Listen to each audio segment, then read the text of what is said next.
Good morning, students. Last we are discuss about the principle of parallel plate capacitors. Today we are discuss about parallel plate capacitors. Page number 64 पे हम पहुंच गए हैं। धीरे धीरे काम बढ़ रहा है तो सभी बच्चे डेली का होमवर्क डेली करें, वीडियो जरूर सुने। पैरेलल प्लेट कैपेसिटर्स के अंदर हमने प्रिंसिपल उसका पढ़ लिया था। तो प्रिंसिपल के अंदर हमने ये बताया था जो कैपेसिटर्स होता है उसकी एबिलिटी ये होती है कि उस अपने छोटे से स्पेस के अंदर ज़्यादा से ज़्यादा चार्ज स्टोर कैसे करता है। तो उस सिद्धांत हमने उसका बताया था किस प्रकार से नेगेटिव चार्ज पोटेंशियल को कम करता है और चार्ज हम देते हैं। आज हम पैरेलल प्लेट कैपेसिटर्स के ऊपर कैपेसिटी की सी की वैल्यू या कैपेसिटेंस की वैल्यू कैलकुलेट करेंगे। तो सबसे पहले हमने दो पैरेलल प्लेट कैपेसिटर्स मान लिए। तो let us consider two parallel plate capacitors A and B. A give the positive charge due to the induction effect, B gets negative charge and another side B gets on earthing. Sigma be the surface charge density minus sigma be the surface charge density on plate A and B respectively. Sigma इस पे surface charge density मान ली क्योंकि इसके ऊपर plus charge है, यहाँ पे भी माइनस चार्ज है तो इसकी माइनस सरफेस चार्ज डेंसिटी होगी, इसकी plus.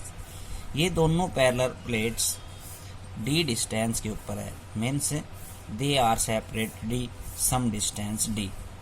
They are separated some distance d. अब इस पैरेलल प्लेट का कुछ ना कुछ एरिया होगा। तो ए कैपिटल ए दोनों का हमने क्या मान लिया, एरिया क्रॉस सेक्शन। पीछे के रिजल्ट हम यूज करेंगे और पैरेलल प्लेट कैपेसिटर्स पे कैपेसिटेंस की वैल्यू कैलकुलेट कर लेंगे। कैसे, ये हमने अभी पढ़ा capacitance of capacity.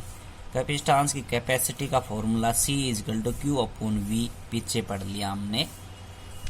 Equation first, electric field intensity और पोटेंशियल के बीच में एक रिलेशन बताई थी, बहुत इंपॉर्टेंट रिलेशन थी। वो रिलेशन क्या है, E equal to d V upon में डी आर। तो वहां से E की वैल्यू हम मान सकते हैं V अपॉन में R, और V की वैल्यू निकालेंगे तो R की जगह अगर मैं D डिस्टेंस ले लूं तो क्या आ जाएगा, E इंटू में डी। Equation number second.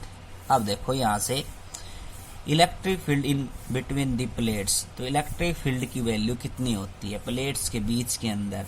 तो सरफेस के ऊपर इलेक्ट्रिक फील्ड इंटेंसिटी की वैल्यू हमने पीछे कैलकुलेट कर ली, क्या होती है, सिग्मा अपॉन में एप्सिलॉन नॉट। तो V सेकेंड इक्वेशन से क्या आ जाएगा, E की जगह में क्या रख दूंगा, sigma upon epsilon not into में डी। और सिग्मा क्या होता है, सरफेस चार्ज डेंसिटी। इसका फार्मूला सभी को पता है, चार्ज पर यूनिट एरिया। तो सिग्मा की जगह क्या रख दिया, charge per unit area. D upon में एप्सिलॉन नॉट इसके साथ है। इक्वेशन नंबर क्या हो गई, थर्ड। अब ये V की वैल्यू फर्स्ट इक्वेशन के अंदर यहां रख दूं तो C की वैल्यू आ जाएगी। कैसे, देखो Q अपॉन में V क्या आ जाएगी, Q अपॉन में V। तो Q से Q cancel, A epsilon naught upon D। ये फॉर्मूला याद रखें, इंपॉर्टेंट फॉर्मूला है। अगर एप्सिलॉन नॉट की वैल्यू 8.85 इंटू 10 की पावर -12 होती है, D डिस्टेंस अगर दे रखा है तो C की वैल्यू आप कैलकुलेट कर सकते हो। तो इंपॉर्टेंट फॉर्मूला है। अगला टॉपिक इतना इंपॉर्टेंट नहीं है, इसका रिजल्ट आगे यूज होगा एक बार बस। डाइलेक्ट्रिक कांस्टेंट और रिलेटिव परमिटिविटी क्या होती है। तो ये रेशियो होता है किसका, रिलेटिव परमिटिविटी होती है एप्सिलॉन नॉट मीडियम के अंदर, और एप्सिलॉन नॉट होती है स्पेस के अंदर, और ये होती है K के बराबर, कांस्टेंट के बराबर। उसको हम डाइलेक्ट्रिक कांस्टेंट कहते हैं। देखो, it is the ratio of the capacitors of capacitance या capacity placed in a medium to the capacitors of capacity placed in a vacuum. Capacitors of capacitance की वैल्यू हमने ये निकाली, C equal to E epsilon naught by D. ये जो value एक बार तो हम प्लेस किस में करेंगे, मीडियम के अंदर, और एक बार किस में करेंगे, वैक्यूम के अंदर। इन दोनों का रेशियो डाइलेक्ट्रिक कांस्टेंट कहलाता है। जो हमें मैंने अभी बताया epsilon naught upon epsilon not, इसको भी हम डाइलेक्ट्रिक कांस्टेंट से डिफाइन करेंगे। जो पहले बताया मैंने डेफिनेशन उसकी, वो भी डेफिनेशन हो सकती है। कैसे, देखो अब के से इसको डिनोट कर रहे हैं, तो ए एप्सिलॉन नॉट अपॉन में डी, और एक बार क्या रखें, ए एप्सिलॉन नॉट अपॉन में डी। तो ए एप्सिलॉन अपॉन में A epsilon naught upon D, इन दोनों का रेशो अगर हम काट के आंसर निकालें तो क्या आएगा, एप्सिलॉन अपॉन में एप्सिलॉन नॉट। ठीक है, और ये जो है हमने क्या मान लिया, कांस्टेंट के बराबर। दो कांस्टेंट हम सपोज करते हैं, इसका एप्सिलॉन नॉट आर और के, और एप्सिलॉन अपॉन एप्सिलॉन नॉट। ठीक है, अब ये ई बराबर क्या लिख सकते हैं, ई नॉट इंटू में के। तो ई बराबर ई नॉट इंटू में के, ये रिजल्ट जो है आगे काम आएगा।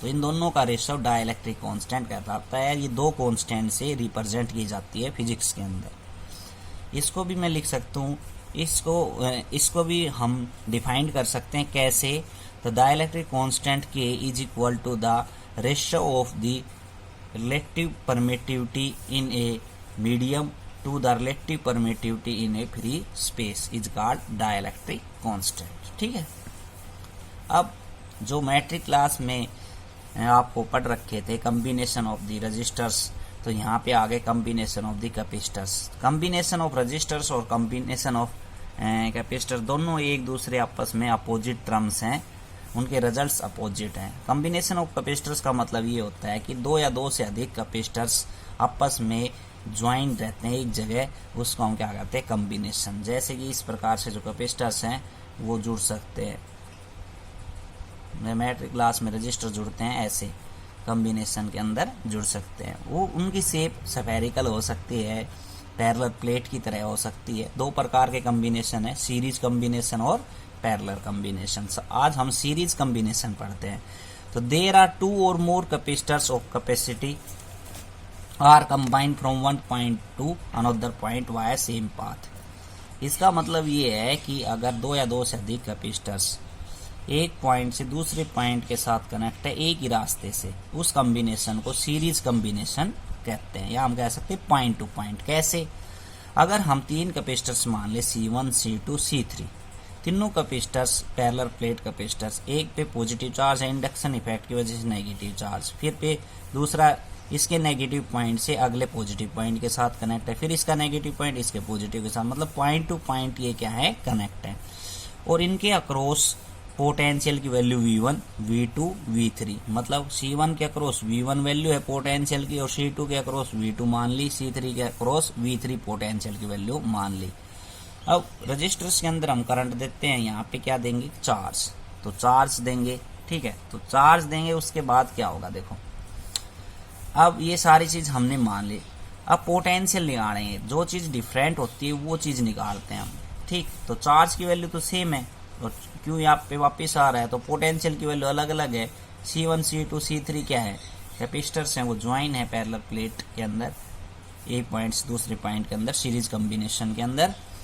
तो कैपेसिटी मैंने स्टार्टिंग वाला जो फॉर्मूला है C=Q/V, उसको यूज करना है आपको। तो पोटेंशियल डिफरेंस अक्रॉस C1 निकालेंगे, तो V1 की वैल्यू जो है C1 के अक्रॉस कितनी होगी, तो फॉर्मूला C=Q/V वाला लगाना है आपको। तो V1 की वैल्यू कितनी हो जाएगी, Q/C1।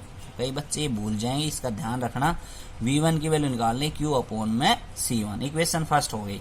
अब पोटेंशियल डिफरेंस अक्रॉस C2 की वैल्यू कितनी आ जाएगी, V2 बराबर Q/C2, इक्वेशन नंबर सेकंड। ऐसे ही पोटेंशियल डिफरेंस अक्रॉस C3 कितनी आएगी, V3 Q/C3। तीनों इक्वेशन को ऐड कर देंगे, तीनों इक्वेशन को क्या कर देंगे, ऐड। तो ऐड करेंगे तो कितनी आएगी वैल्यू, टोटल पोटेंशियल की वैल्यू कितनी आएगी, V1 plus V2 plus V3। तो V बराबर कितना आ गया, Q/C1 plus Q/C2 plus Q/C3। तो V बराबर कितना आ गया, Q1/C1 plus 1/C2 plus 1/C3। Q हमने कॉमन ले लिया। अब V का फार्मूला फिर से लगाएंगे, तो V क्या होगा, Q/C। तो यहाँ पे Q/CS नीचे लगाना है। तो CS क्या है, effective capacitors in series. Series के केस में टोटल इफेक्टिव कैपेसिटर्स की वैल्यू हमने मान ली।